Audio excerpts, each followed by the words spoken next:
Well, the same lawmaker who wanted to remove the requirement for Idaho kids to go to school now wants to make sure if those kids are in a public school, well, everything their teacher might use to teach them has to be posted online each year by October 1st. All learning materials, textbooks, course syllabi, and any and all supplemental materials. This ensures that parents have full visibility into what their children are being taught, promoting transparency and accountability in education.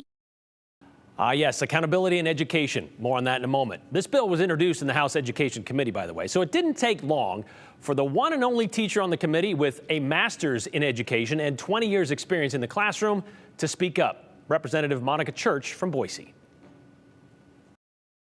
I have never met a teacher that knows everything. You know, you go faster than you think, and so you need to add materials at the end of a unit, or something happens in the world and you decide you want to add a unit about that. I feel like this is not recognizing the boots on the ground. Now, we couldn't possibly look into every school district website today, but we did check out Boise and West Ada's, the two largest in the state, and they both have their curriculum, and it looks like most of the materials they use posted online. Now, is it everything that they will use throughout the entire year? Don't know.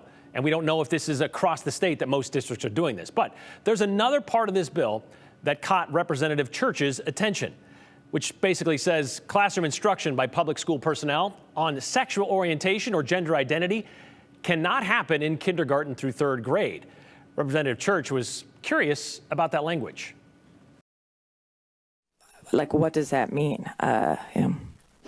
When we talk about Title IX, that's gender identity. Like, what does it mean not to teach gender identity in this bill? We know that there's been a movement in different states, and I'm not saying it's in Idaho elementary schools, but there's been an encouragement to, I don't even want to use the term misgender, because I've been accused of that by saying the wrong word to somebody who I assumed was one thing and it wasn't. I think these parameters are really clear. I'm not sure that, I don't follow your questioning. I think you know the answer, so I don't know why you're asking me. I don't think that this is some vague thing that we're dealing with here. Representative Hawkins thinks his parameters are pretty clear and not vague, yet it took him 40 seconds there to come up with that non-answer to Representative Church's question, which is why Representative Church made a motion to end this bill right there and then.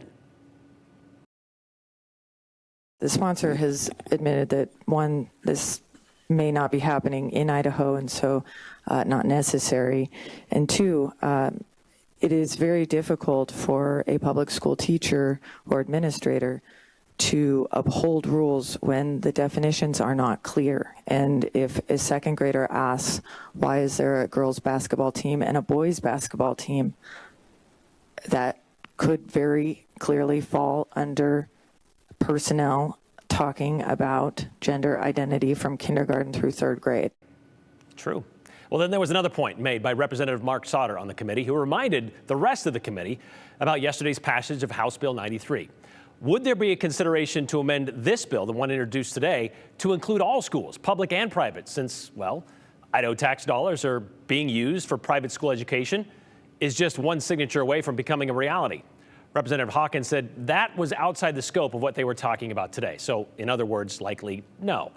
Which led to Representative Chris Mathias to reference the school choice agenda in Idaho and end the bill's discussion this way.